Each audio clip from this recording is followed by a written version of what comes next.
We are going to be making creamy potato soup and Julia Child's herb biscuits. On Thursday, all you're going to do is prep all the veggies. So you're going to peel and dice potatoes, you're going to chop a yellow onion, you're going to peel and dice carrots, and you're going to dice celery. Then for the biscuits, you're going to mince the chives and the parsley. So 4 tablespoons on the recipe, it says we need 4 tablespoons of chives and 4 tablespoons of parsley. Well, hopefully you guys know by now that that is equal to a 1/4 cup. So we are going to chop up a 1/4 cup of parsley to start with, and then we will chop up some chives. So you want to start by cutting through the fluffy ends. And then when you get down to the stems, be careful that you're not putting stems in your biscuits, because stems are not super fun and delicious. And just go ahead and get rid of those. And then we're going to go ahead and cut through this enough to where it's considered minced.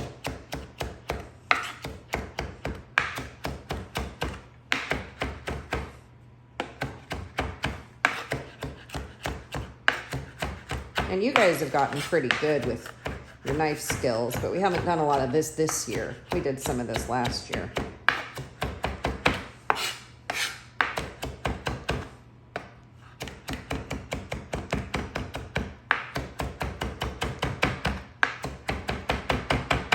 Okay, and then I'll see if I have about a 1/4 cup, which I think I'm pretty close here.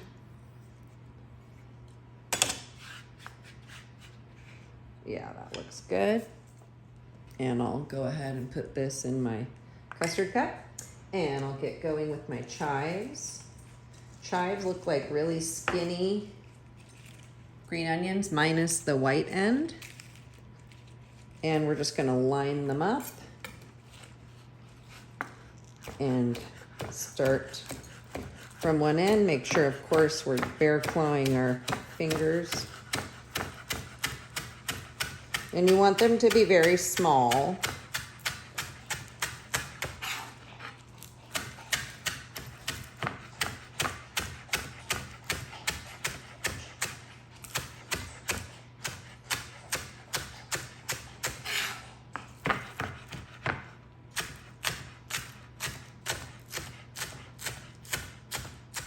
And you can use the whole thing. There's no part of the chive that isn't valuable. And then just cut through a couple times. And then that will probably be about a 1/4 cup as well. Yeah, that looks good.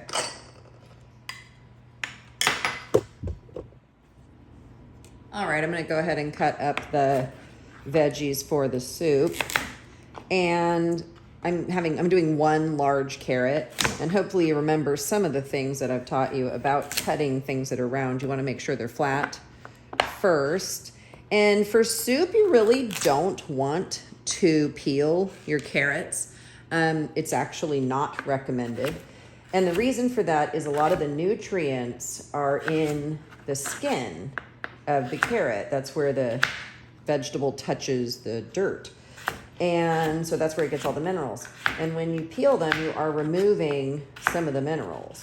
So it's best to not peel them for soup. Because you know how like you make soup for people when they're not feeling well.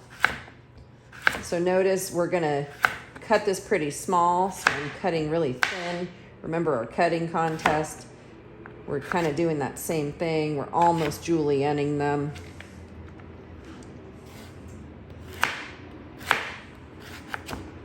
Especially when you have such a hefty carrot like this one.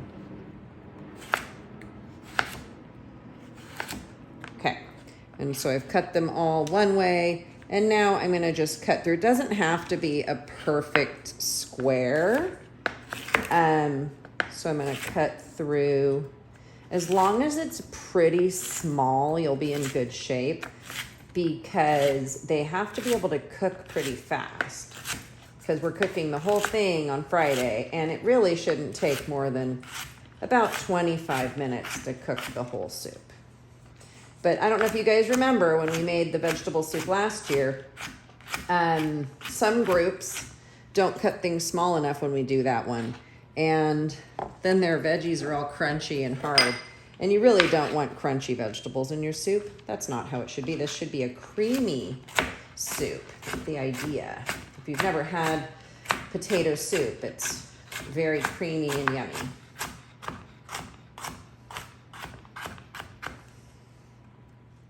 For the celery, again, you're gonna wash it really well and then just cut off the scrappy ends. I usually cut it couple times lengthwise and then also this way, so that I can cut it up all at the same time. And I will have each group have 2 knives, but you know, we want to get through the cutting in one period Thursday. Okay, so there's my celery. And it says 1 small yellow onion. This one's really big, so I'm only going to do half of it. And I'll sort of have to gauge what I'm going to do for you guys once I buy your onions. Maybe you remember we peeled back this first layer and kept this attached and then cut through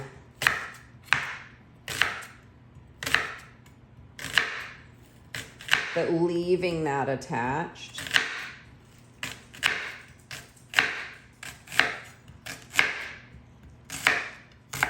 Okay, and then we'll cut through this side.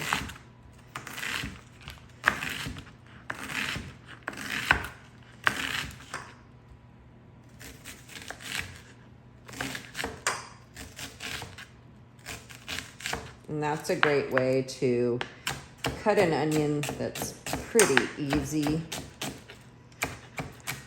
pretty efficient. And then you're just left with the nubs. And we're gonna peel the potatoes. Remember, you wanna put a paper towel down, create yourself a little bed.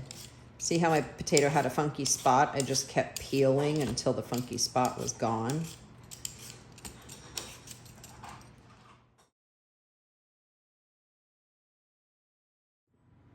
And then you just take this and throw it away. And then you need to wash your potatoes because they're kind of dirty after doing that. But wash them after you peel them. And we'll go ahead and cut up our potatoes. And we want to dice them pretty small because they do need to cook quickly. So cut lengthwise, turn.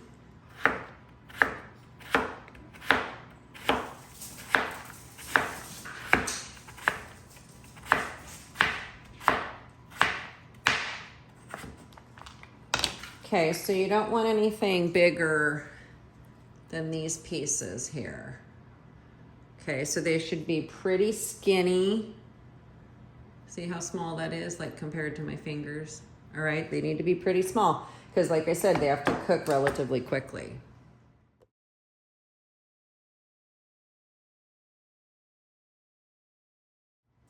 And I don't know if you remember, but we're gonna store the potatoes just like we did last year. And we're gonna soak them so that they don't turn brown, they don't oxidize. So we'll just put enough water in here to cover the potatoes. And then we'll store all of the vegetables. These two will go in a bag together. And then this is the onion. Underneath there's the celery and then also the carrot. And so all of this, these will go in a Tupperware together. And then this. So we'll have 3 things on Thursday. For the biscuits on Friday, which is what I'm starting with here, we are going to start off by making our buttermilk. And I'm gonna use my 2-cup liquid measuring cup. And the first thing you notice is it says next to that measurement, put 1 teaspoon of vinegar into a liquid measuring cup and then add milk to the 1 cup line. So that is a typo. It should say to the 1.5 cup line. Sorry about that. So I'm gonna go ahead and put my 1 teaspoon of vinegar. Good thing I had a spill bowl, right? Because I spilled.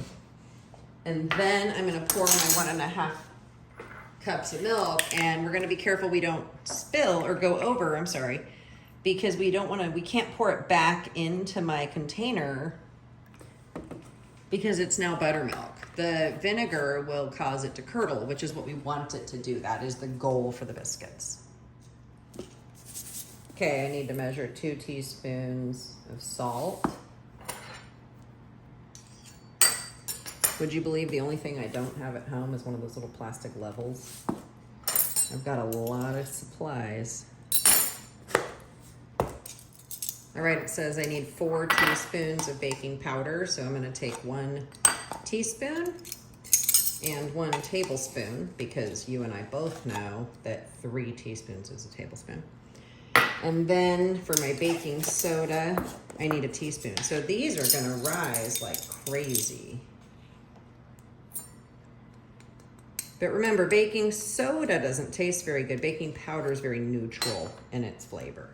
So you really want to make sure you do not mix those up and do them backwards. If you do 4 teaspoons of baking soda, you will regret it. It will taste really bad.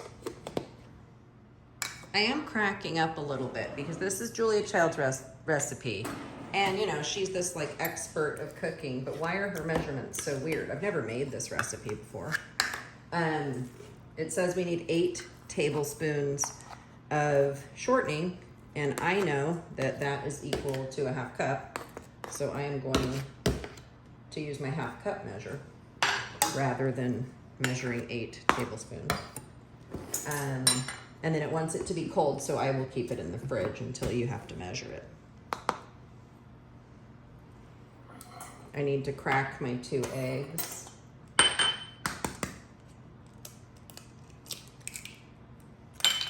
Now, any chance I get, I like to incorporate a Julia Child recipe because a lot of the stuff she does is very complicated.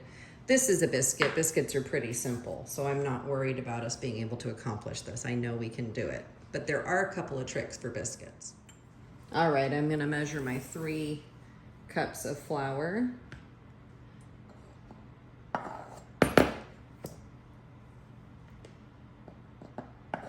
And then, kind of funny, I don't have a pastry blender at home. I thought I used to, but I guess I don't anymore. So I'm gonna show you another trick here. Now, if I was at school, I would absolutely use the pastry blender. But because I am at home and I do not have a pastry blender, I'm gonna show you another way to do it that you could do optionally. So the directions here say combine all the dry ingredients in my large bowl. And I'm gonna go ahead and just whisk those together.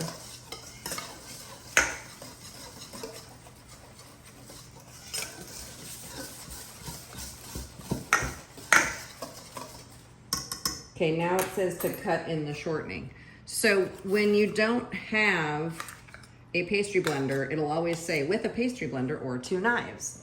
So that technique using 2 knives just looks like cutting, and you just kind of go in. And what we're trying to do is cut the shortening up so it's no bigger than pea size. And I've used that term with you guys before. And it's, you know, easy to identify something that's the size of like a regular pea. So you're just gonna do this. The other thing you can do with biscuits is just use your hands. And sometimes, like, my mom's side of the family is from Alabama. So they are very Southern. And my grandma, she would just get in here and do it with her fingers. But honestly, the knives worked pretty well. Again, I would choose a pastry blender. But this worked pretty well, to be honest.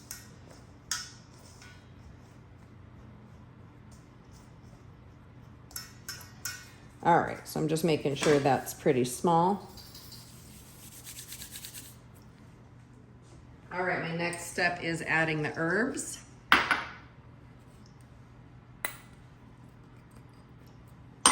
And then stirring in the buttermilk And I'm gonna go ahead and beat up my eggs a little bit before I put them in. Look, we are using eggs this week. So I'm just gonna break them up a little bit before throwing them in there. Okay. So just using a fork. Now, one thing about biscuits, you do not want to overwork the dough. To keep them light and fluffy, you want to be very gentle with the dough.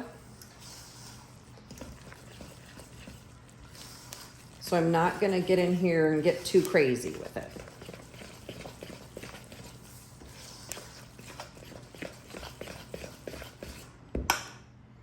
Alrighty, and then we're gonna take a little bit of flour and a nice clean area on your countertop, and we're gonna throw some flour on the counter, and we're gonna turn this out.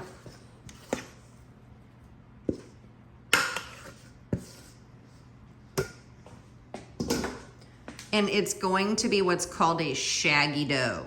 Okay, a shaggy dough. It's kind of a messy dough. And when it says to knead, it's not kneading like we knead pizza dough. Okay, it's just bringing all this together.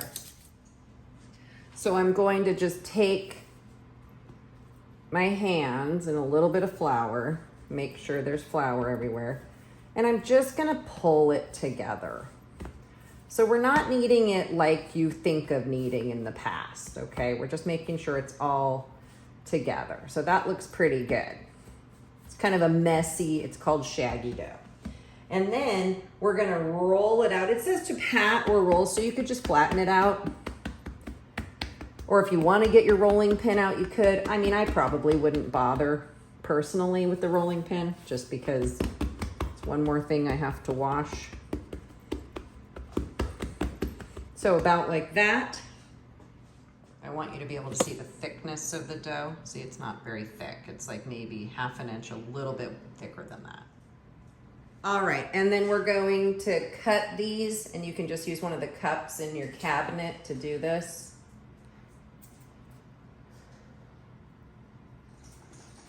And place them onto a parchment lined cookie sheet. Again, I like to use parchment for ease of cleaning. It says ungreased, so they wouldn't stick anyway. But because I want to make sure that it's easier for us to clean them, to wash the pans. And I am not going to salvage the extra dough at home. You could if you wanted to. And remember what I said, guys, it's not like, it doesn't feel like a pizza dough. Biscuit dough is much more rustic than that.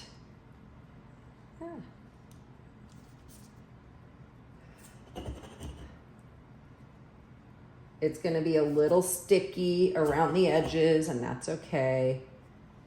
And you could even, instead of cutting these into circles, you could cut them just into squares and then not have any extra. But I'm just gonna fill one cookie sheet. If you want to fill more than one, you're welcome to.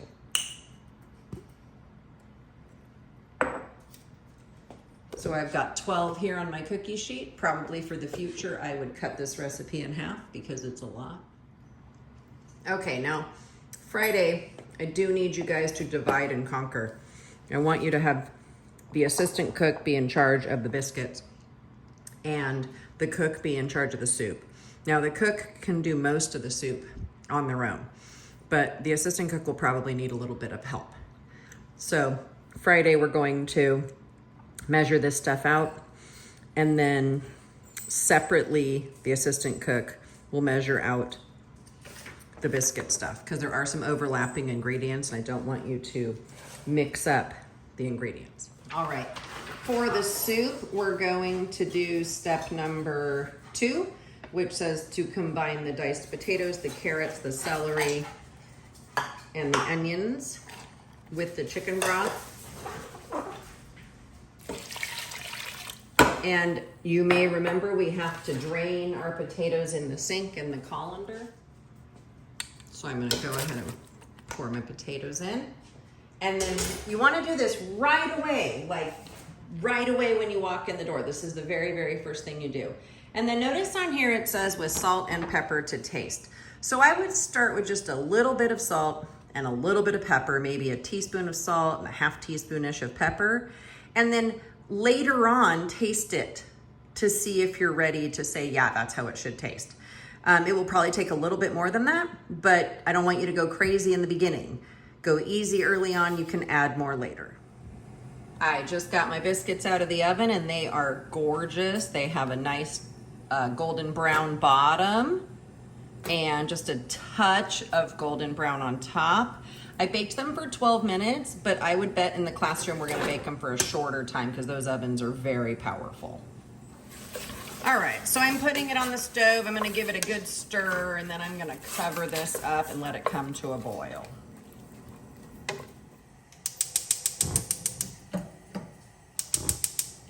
All right, cooks, at the same time, while you have your veggies in here boiling, you're going to make a roux in a second saucepan. And we made a roux last year when we made our mac and cheese, but I may not have called it that. What we're going to do is put our butter and our flour together. We're going to melt down the butter.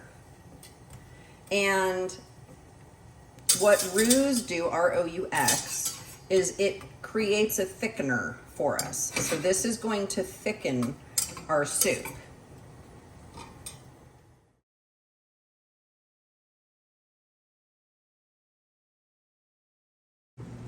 All right, so once you've got your butter melted down and you've cooked your flour a little bit, it just takes about a minute. You've got your roux there. So now we're gonna add in our milk. And this is actually some pretty fancy French cooking we're doing this week, okay? So we're gonna very slowly add the milk, and this is going to be the beginnings of what would be a bechamel sauce if we kept adding to it. And that's something that you could serve on top of different foods. And you can see, like, as soon as you start adding the milk and you're whisking at the same time, it's gonna look nice and thick, because all that flour and butter is doing that for us.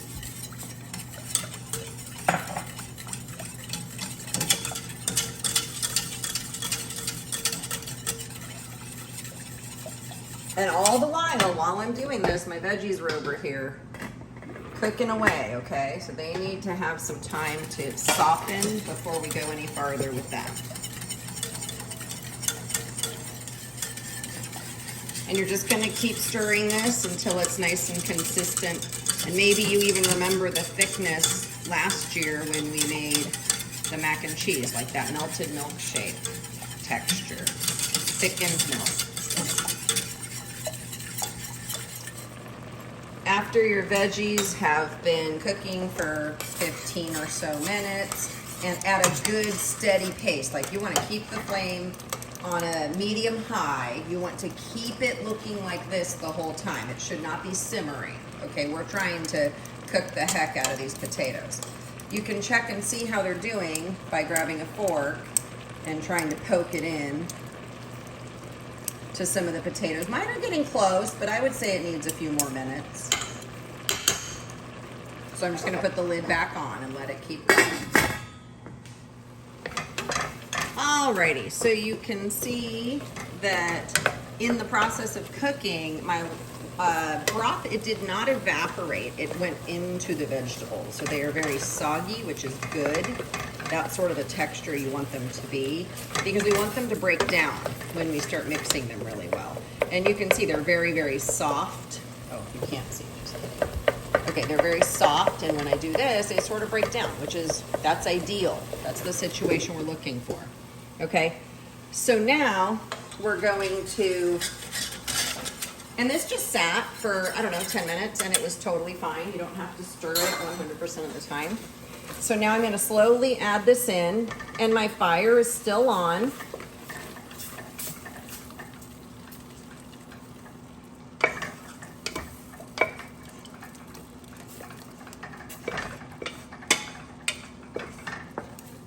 Okay, and then we're gonna stir this, and ideally, as we're stirring it, all of the veggies will kind of break down and be very, very soft and smooth.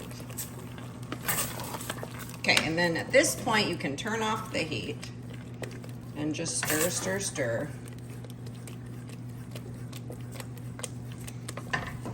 And we're gonna add the sour cream in. That's the very last ingredient.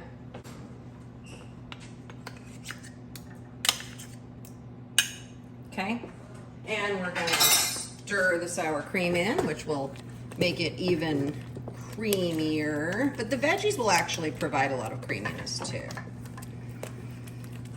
Okay, and then at this point, this is when you would taste it again and see if you need to add more salt and pepper. And please, if you taste it repeated times, you use a fresh spoon. All right, and then I tasted it and it tasted perfect, so I'm not gonna add any salt or pepper to it because I did that beforehand. I'm gonna go ahead and ladle myself out a bowl. And if you notice on the recipe, it even tells you that if it sits, it will get thicker and creamier. So when you warm it up, you wanna just add a little water to it or a little milk to it. Either one is fine. And then you can sprinkle on green onions and or bacon if you would like to top it with those things. That's very common. And you can see I topped mine with green onions and cheddar cheese, and I put a little of my couple of my little herby biscuits on the side, and they are just delightful.